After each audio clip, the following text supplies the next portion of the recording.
You know that feeling, right? That split second when you meet someone new and just bam, an instant opinion forms. Oh, yeah, Maybe definitely. it's positive, maybe it's, well, maybe not so much. And then later, you realize how completely off you were. Happens all the time. Or maybe even more frustrating, you've been on the receiving end, misunderstood because someone just jumped to conclusions about you. That's tough. How often do those really fast decisions, those snap judgments, actually lead us, well, down the wrong path? It's a great question. Welcome to the Deep Dive, your shortcut to being genuinely well-informed. Today, we're plunging into the really fascinating world of interpersonal communication and a challenge we all face: snap judgments. It's a big one. Our mission for this deep dive, it's simple, but honestly, pretty profound. Yeah. Understand why we make these super quick assessments, unpack the real costs, and most importantly, give you some practical tools to overcome them. Right, to help foster richer, more effective interactions everywhere, really. Exactly. Our entire deep dive today is actually built around a really insightful piece of work. It's an article called Avoiding Snap Judgments, Enhancing Interpersonal Communication Through Patience and Empathy. And it's by Dr. Noojilla Srinivas, who is a lecturer in English at Government College, Autonomous, in Rajahmundry, East Godavari District, Andhra Pradesh, India. It's a great basis for this discussion. Yeah, we've gone through Dr. Srinivas's work and pulled out the most important nuggets of knowledge and actionable strategies. Yeah, practical stuff. So by the end of this deep dive, our goal is for you, the listener, to walk away armed with a clearer understanding of the psychology, the communication theories behind these judgments. And the tools. And the tools, exactly. Practical tools to really improve how you communicate and maybe have those little aha moments that can genuinely change how you connect with people. Sounds good. So let's unpack this. These initial judgments, right, often formed in just seconds. How do they really start to shape, well, everything that follows? Well, it's incredibly powerful, and often we don't even see it happening. Dr. Srinivas points out that first impressions are way more than just fleeting thoughts. Right. They quickly solidify into opinions that then heavily influence all our future interactions with that person. So it's like setting a path. Pretty much. Think about it. Once you've sort of decided something about someone, that decision becomes the lens, the filter through which you see everything else they do or say. Okay, so it's not just passing. It really directs the whole relationship. And the article gets into the theories explaining why our brains do this so fast. Attribution theory is a big one, right? Exactly. Yeah. At its core, attribution theory, Fritz Heider pioneered this. It explains how our minds are constantly trying to make sense of why people do what they do. Like little detectives. Kind of, Right. yeah. We're basically trying to attribute someone's behavior either to their personal traits, their personality, their disposition, or to external situational factors. Like stress or just a bad day. Precisely. Stress, bad day, circumstance.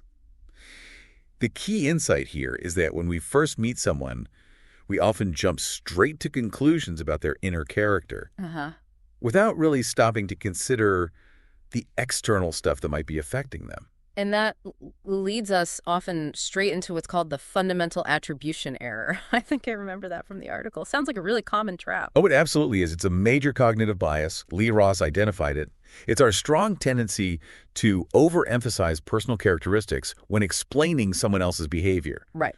while totally underestimating the situational pressures they might be under. Like the driving example. Someone cuts you off. Exactly. Perfect example. Someone cuts you off, and your first thought is probably, what a jerk. Such an aggressive driver. Yeah, they are bad. Right.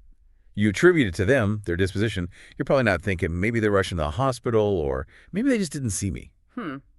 Less likely. Much less likely. We jump to the person, not the situation. The article really highlights how we do this constantly. So instead of thinking, could something else be going on here? The immediate snap judgment is, that person is inherently like that. Yep. And once you slap that label on, it can really stick, can't it? And it potentially just shuts down any real dialogue or collaboration later. It absolutely can. Yeah. It immediately skews our whole perception. Which brings us to something maybe even deeper. How these unconscious biases can really block our ability to connect, even when we think we're being open-minded. That's a really critical point Dr. Srinivas makes. Communication is never neutral. Our perceptions of others, they're always subjective. Always filtered. Always. And they inevitably influence how we listen, how we respond, how we engage with them. This sounds a lot like implicit bias. Greenwald and Banaji explored this, right? Those unconscious attitudes, stereotypes that affect us without us even clocking it. Precisely. And these biases subtly shape how we interact. Yeah. They can lead us to interpret behavior through a kind of distorted lens, often resulting in premature labeling or stereotyping. Dr. Srinivas gives a really clear example. Okay. Imagine you meet someone new, say, at a work event, and they're very quiet. Right. If you hold an implicit bias that maybe equates quietness with being uninterested or even rude, Yeah, I can see that. you might interpret their reserved nature as them being aloof or unfriendly. But in reality, they might just be processing, or maybe they're naturally introverted. But your unconscious bias has already put up a barrier. That's a fantastic example. You're not seeing the person, you're seeing your assumption about the person. Exactly. And the article also brings in communication and accommodation theory, Giles and Oge, which really drives home the impact here. Yes. That theory explains how we often, unconsciously, adjust our communication style to match the people we're talking to. To build rapport, connect better. Right. We try to mirror them a bit. But when biases or these snap judgments are active, that natural accommodation often just stops. It doesn't happen. So instead of adapting, Instead, we might reinforce the barriers. Maybe by selectively listening only for things that confirm our bias, or just approaching the whole conversation with these preconceived ideas. it creates a cycle then. Our bias prevents us from adapting, which stops us from really understanding. Exactly. It feeds itself. Okay, here's where it gets really, really impactful, I think. Because the consequences of these quick judgments aren't just small mistakes. They can actually undermine our most important relationships, both personal and professional. Definitely. The article talks about something called premature closure. That's such a great term for it. Premature closure, described by Harvey, Hunt, and Schroeder. It's that tendency where once we've made an initial judgment, we basically just stop looking for more information. Like slamming the book shut after the first page. Perfect analogy. You declare you know the whole story. And this tendency, it leads to some pretty significant negative impacts on how we communicate. Well, the first one seems obvious, miscommunication. Right. Because our notions just filter everything. Absolutely. Messages get twisted because the listener is filtering everything through their existing judgments, not objectively engaging with what's actually being said. Right. And this leads straight into confirmation bias. Nickerson described this. Once we've formed that judgment, we tend to unconsciously look for stuff that confirms it. Yeah, we look for proof we were right. Exactly. And we ignore or downplay anything that contradicts it, which, of course, just shuts down any chance of open dialogue. It hinders developing real, genuine connection. And that inevitably damages relationships. I mean, if someone gets labeled as unfriendly or maybe unapproachable right off the bat, they'll probably be treated that way. And that might lead to them pulling back, disengaging. Or even mirroring it back, creating this really negative loop. Yeah, it becomes a self-fulfilling prophecy, doesn't it? It really can. And all these effects just underscore how crucial it is to cultivate patience and reflection in how we talk to each other. It's about giving ourselves and others that space, that grace period, maybe. Yeah, exactly. To develop a fuller picture before we jump to label things. It's a conscious choice, really, to resist that immediate urge. So, okay, if these snap judgments are so common, almost automatic, what can we actually do about them? Because it's not just about seeing the problem. The article really gives us practical tools, right? It absolutely does. And these strategies are very actionable, things you can actually practice. One of the main ones, and maybe it sounds simple, but it's powerful, is practicing reflective listening. Active listening. Active listening, yeah. Brownell emphasized this. It goes way beyond just hearing words. It means fully concentrating on what the other person is saying, really trying to understand their perspective. Not just waiting to talk. Exactly. Responding thoughtfully and actually remembering what was said. This deliberate approach fundamentally stops those premature judgments. It encourages much more thoughtful, nuanced communication. So instead of planning your brilliant reply while they're still talking, you're just listening. That feels like a superpower these days. It kind of is. Another key strategy Dr. Srinivas highlights is increasing empathy. Yes, empathy is huge in lessening the impact of snap judgments. DCD and Lamb's work on empathy theory suggests that really understanding others' feelings, their perspectives, it fosters deeper communication. How does that work in practice? Well, practicing empathy means you pause. You recognize that the behavior you're seeing might be influenced by stuff you know nothing about. Right, the hidden factors. Stress, anxiety, maybe their personal history, even cultural differences. Empathetic communication encourages openness. It makes you much less likely to slap on a negative label. So if someone seems distant, instead of they're rude, it's, I wonder if they're overwhelmed. Exactly that shift. Empathy helps us consider those other possibilities. And this connects to avoiding premature labeling altogether, which Dr. Srinivas also stresses. Goffman's impression management theory comes in here. It does. It reminds us that people present different versions of themselves depending on the situation, the social context. We're not the same person everywhere. Not at all. So instead of immediately assigning fixed traits based on just one or two interactions like, oh, that person's always grumpy, it's crucial to stay open to new information. Oh. Recognizing that people play different roles, they have different sides, it helps us avoid that trap of premature labeling. It encourages a more flexible way of understanding people. We're all complex. And that flexibility suggests we need to give things time, too. Multiple interactions, not just one snapshot. One meeting isn't the whole story. Precisely. Kelly's covariation model supports this. It suggests that to form really accurate impressions, you need to see someone's behavior across different contexts, different situations, over time. This approach lets you build a much more nuanced, reliable picture of the person. It seriously reduces the risk of those quick, off-base judgments. It's like collecting more puzzle pieces before deciding what the picture is. That's a great way to put it. Which leads us to maybe the most crucial tool, and often the hardest. Engaging in self-reflection seems like the starting point for all of this. It absolutely is fundamental.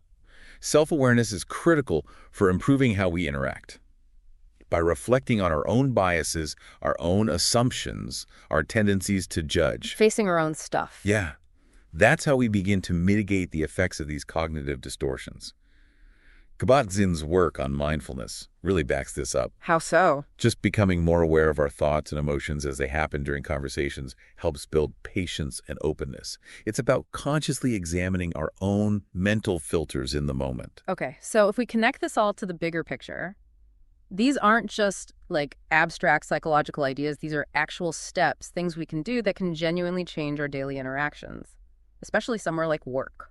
That's a really key application, yes. Yeah. The article specifically points out how vital this improved communication is in management and organizational settings. Leaders especially. Leaders, definitely. They often form impressions of employees, colleagues, maybe based on limited interactions, maybe even just a CV. And those judgments, positive or negative, can directly impact team dynamics, collaboration, how work gets done, productivity, everything. Wow. So if a manager quickly labels someone as, say, unmotivated after one quiet meeting, that label could color how they assign tasks, give feedback, even think about that person for promotions, right? Regardless of their actual work later on, it creates a real obstacle. Exactly. It can, again, become that self-fulfilling prophecy within the team. But if leaders consciously apply these strategies we've talked about. Like what? Like fostering a culture where open dialogue is normal, where empathetic listening is valued, where there's a real effort to reduce labeling. Okay. Then they create environments where communication flows better. Yeah. Judgment is held back until you have a fuller picture. People get fair chances to show who they are and grow. And ultimately that builds stronger teams, a more inclusive workplace, which is better for everyone, really, top to bottom. Definitely benefits everyone. So wrapping this up, what does this all mean for you, the listener? Whether you're leading a team, part of one, or just, living your daily life. Well, I think the key takeaway is that while snap judgments are natural, they feel automatic, like part of our brain's wiring. They absolutely do not have to control our interactions. We have choice. We have a choice. By consciously using strategies like reflective listening, building empathy, giving interactions the time they need, and constantly practicing self-awareness, we can move way beyond those superficial first takes. Respond thoughtfully instead of just reacting. Exactly. Choose a thoughtful response over an automatic reaction. Yeah, Dr. Srinivas' work makes it really clear. Navigating the complexity of human interaction effectively really depends on our willingness to just pause, reserve judgment, engage openly, stay receptive to new information, even if it contradicts our first impression. And when we commit to that, we build much more meaningful, more authentic connections in every part of life. It genuinely transforms the quality of our relationships and how we understand the world, really. So as you go about your day, maybe just consider this thought. How often might we be accidentally shaping our own reality, limiting our understanding of others, just through those quick judgments. Hmm. What new possibilities, what richer connections could open up if we commit to just one extra moment of curiosity before we draw that conclusion? It's a powerful question to sit with. Thank you for joining us on this deep dive into avoiding snap judgments. We really hope this has given you some practical tools and maybe a fresh perspective on enhancing your own interpersonal communication. Hope it was helpful. Until next time, keep diving deep.